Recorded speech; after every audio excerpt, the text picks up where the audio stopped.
is too soft for me, and the light soup is not my thing. I always love my Nigerian pepper soup and all that. So I saw it the first time, I was disgusted, but the very moment I tasted it, man, I fell in love with it. What's up, guys? It's your girl Shejackiesays, and I am back once again on your screens with another video.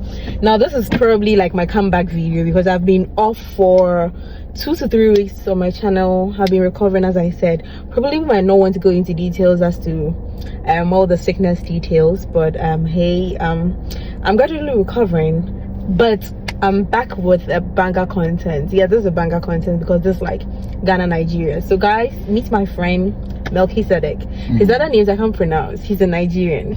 Melchi, please pronounce your name. Chukwubikem. Chukwubikem. Yes. Chukwubikem. God is my strength. That's what that means. But wait, like, okay, I don't want us to get way ahead of ourselves. So guys, Melchizedek has been in Ghana for the past 7 years, but he usually goes back to Nigeria. He's not like the Nigerians who are like stuck in Ghana. Obviously he goes back to family. But today we are trying to do, I know this video has like a lot of people have done it way and all that, but he's a friend and I want to find out some of the cultural shocks, the things that he's been in Ghana for that long time, cultural shocks that probably things that he didn't expect to see in Ghana and all that. So without wasting my time, let's just get right into that. So what are some of the cultural shocks that you've seen in Ghana, things that you're like, oh, I didn't know this was done here in Ghana? So Ghana large is almost like Nigeria. I didn't really experience too much cultural shock. There wasn't something really, things weren't really that different, except for the fact that I have to do with the, and if I have to even think about the cultural shocks, some of them were, in Nigeria you can actually give somebody a thumbs up like this, but I think if you do that here, it means something serious. If you do this, it's something serious. No. It's like a big insult. So please, it's a big insult. Don't do that to anyone. Like, oh hi Melchi, and you'd be like, oh my god, no, you've actually insulted the person big time, so you don't do that. So something like that is, I think that's one of the cultural shocks, because I think when I was in Teshi there or something, I did that to somebody and the person was like, what? She said my mother. I was like, no, I was like giving you a thumbs up. And you know, that's one. Certain foods that maybe you didn't expect, because there are some countries that I'll go, when I go to a place like if I go to a place like Nigeria and I see people eating snakes, well, I think people still eat snakes everywhere, but maybe a dish, there's something that you like, oh, okay, Ghanaians, you like, okay, something like that. And well, clothing, so let's go to food. Definitely I'm not a fufu person. You're a Ghanaian fufu person. Why? No. Okay, yes. Yeah, there's obviously a Nigerian fufu. Why are you not a Ghanaian fufu person? Or is it the way that we make our fufu? Yes, it's too soft for me, and the light soup is not my thing. I always love my Nigerian pepper soup. I won't lie to you, but I enjoy the kontomire. It's equivalent to the agushi soup in Nigeria, and I enjoy the okra stew. You guys do a great job there too. I also enjoy the wachi, especially when the one you wrap in the leaf. I don't know. Wait, how did you pronounce it? The wachi. Wachi. Yes. I have a friend, if Emeka, if he's watching this, he calls it wake, and I'm like, bro, that's not how you pronounce it. So I love the wachi, you know, and it's one of my wachi is one of my favorite meals, like favorite food. So I enjoy it. I also love the gobe. I mean, if you don't like gobe, I don't know what you're doing. I love gobe. A Nigerian who likes gobe. Wait, what's gobe in do you have a name for it in your language? Not, I don't think so. I know gobe here in Ghana. We eat beans and plantain, but we don't mix it the way. I think that should be another cultural shock too, because the way you guys mix the raw gari in food, in the beans and all that. So I saw it the first time, I was disgusted, but the very moment I tasted it, man, I fell in love with it. So you're like Ghanaians. Well, yes. it's like it's a, how should I even say it? It's a global food. Yes. Gobe is a global food, so an award-winning food. I subscribe to that. Absolutely. I know, right? Yes. And basically, I don't know. I'm pretty sure Nigeria is not much different from Ghana. I haven't been there before, but I really love to visit Nigeria. With regards to when you go to our markets, like how things are, is there any different like things that you see out there that would probably shock you when you go to Circle and other stuff? Well, you know, if you are citing Circle as an example, you know, definitely you have to understand that there are a lot of Nigerians there who do businesses there, and if you are thinking of seeing something different other than what we usually see in Nigeria, then I haven't really experienced, because if the kwashi boys who take your phone, or people who swap phones and cheat you and all that, it's common in Nigeria. It happens in Nigeria. Most of them are even Nigerian, so it's so these things are not strange to us. Okay. We have seen so many things like that. What about left-handedness? Greeting someone with your left hand, or taking something. Okay, I don't know how normal is this in Nigeria, because Ghana it's not normal. You can't take, if I'm greeting an elderly person, or if I'm giving, even not an elderly person, but if I'm giving this phone to you with my left hand, I'll feel it's a sort of a disrespect to you. Okay, that's another cultural shock too. You have to realize that you don't do that. You don't, greet someone with your left hand, even though you are a left-handed person. You don't say somebody something with your left hand.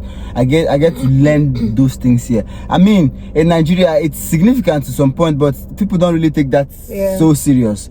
Sure. It's an African culture. It's most African culture, but I think Ghanaians take that way too serious than Nigerians do. Yeah. So on that level,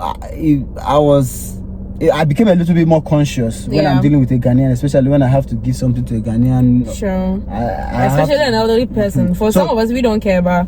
I think I'm used to that, because anytime I'm handing something to someone, I'm like, oh, I'm sorry for the left hand. If I give it to you, I'm like, oh, I'm sorry for using the left hand. Exactly. Yeah. And another thing, another cultural shock is when I was in Teshi, seeing an elderly person insult you, or say things like "onye saw me" and all that.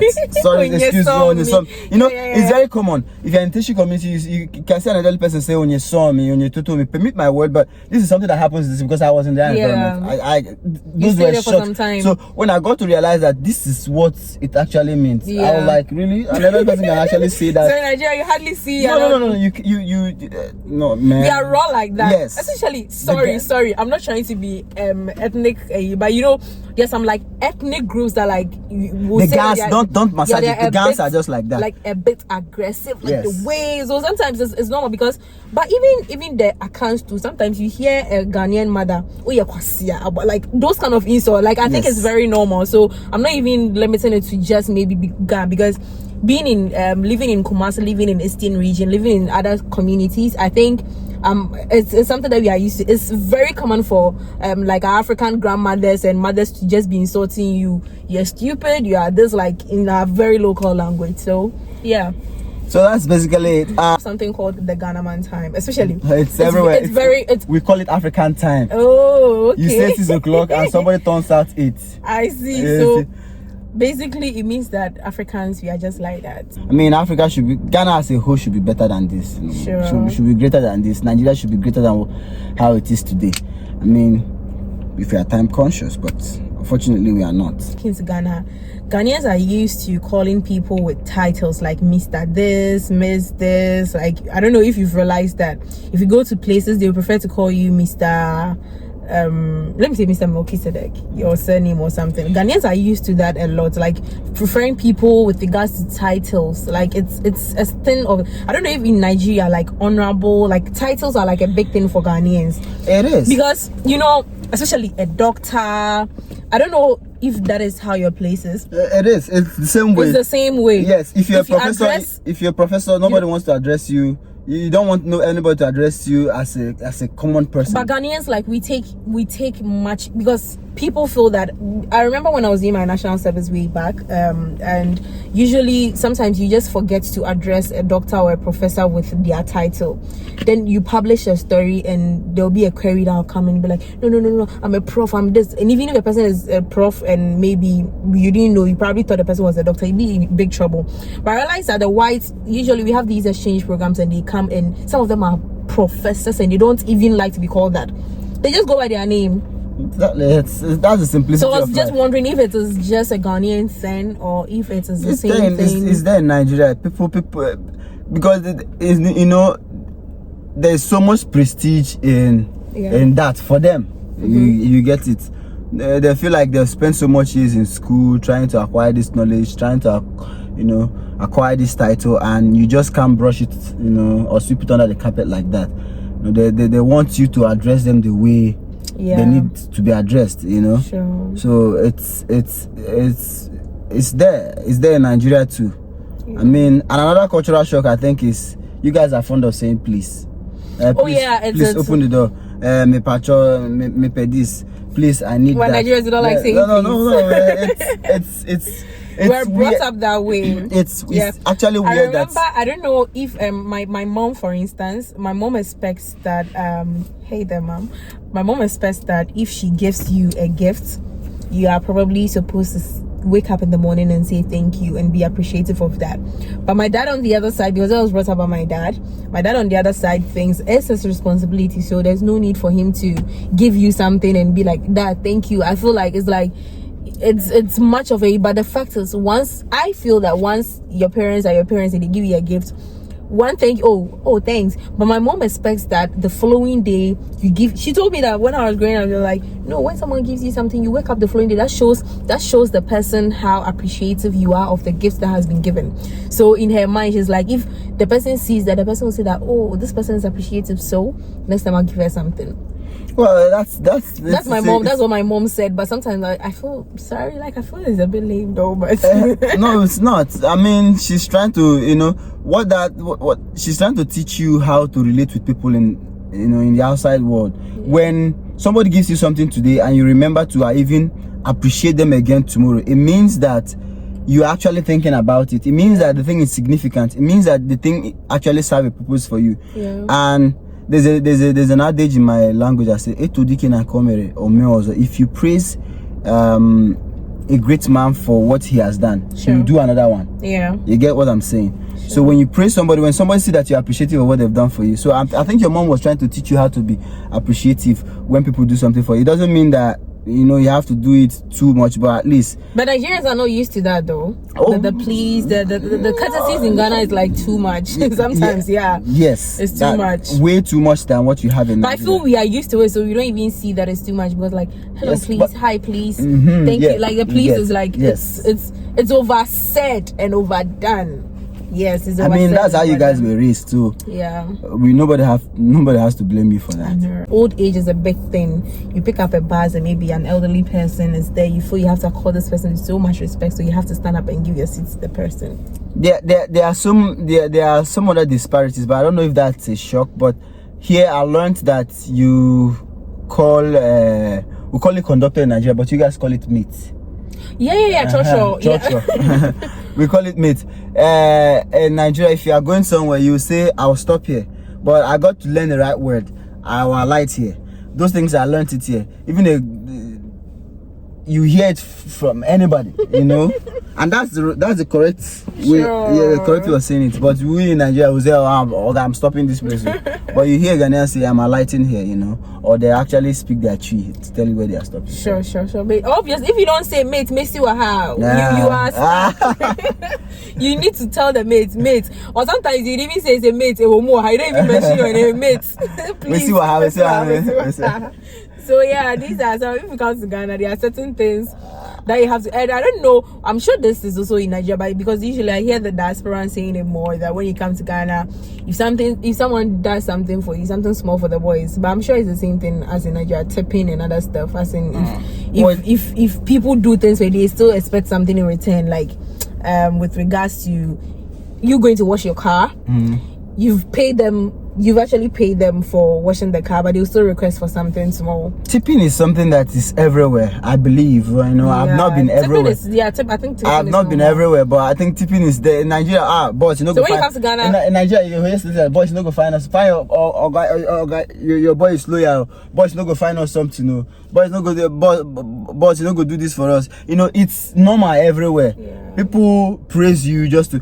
I mean, if you are on social media, you see kids even on the street who will hail people inside their car. I mean, Burna Boy sang about that. People in the street will hail you just to make sure they get tips from you. People do something for you and they expect tips. You go to the bank, even in Nigeria, you are coming out, the security man expects that you've cashed that money, you're supposed to give them tips and all that. So it's something that is very common here in Africa in general, but at least those things they happen in Nigeria as well as Ghana here too. Guys, these are some of the cultural shocks that Melchizedek has. Probably one day when I get to Nigeria, I'll probably talk about my cultural shocks. Even though I haven't been to Nigeria, I'm sure I have a lot of cultural shocks already with the jollof. the way the recipe, the way they do it, I'm actually shocked, but I'm yet to I'm yet to. Did you just insult our jollof? I'm yet to taste the Nigerian jollof because no. The way you guys do your jollof, like what? Like what? How do you even eat a jollof? Come on, have you even tested proper Nigerian jollof? Don't even go there. One day, I'm pretty sure you should come out with this video. I prepare my Ghanaian jollof. You prepare your Nigerian jollof. See, she's trying to put me somewhere. I'm a man. She knows very well I will not cook it proper. You see, all of a sudden you're just trying to put yourself in one corner. So yeah, I understand. A Ghanaian man would cook a tasty jollof. I'll put her up. Anyways, guys, thank you all for watching this video. Don't forget to share this link. Leave your comments down below. Let me know some of the cultural shocks. If you're not a Ghanaian, let me know some of the cultural shocks that you've experienced since you've been to Ghana. Thank you for watching this video. Peace, and I am out.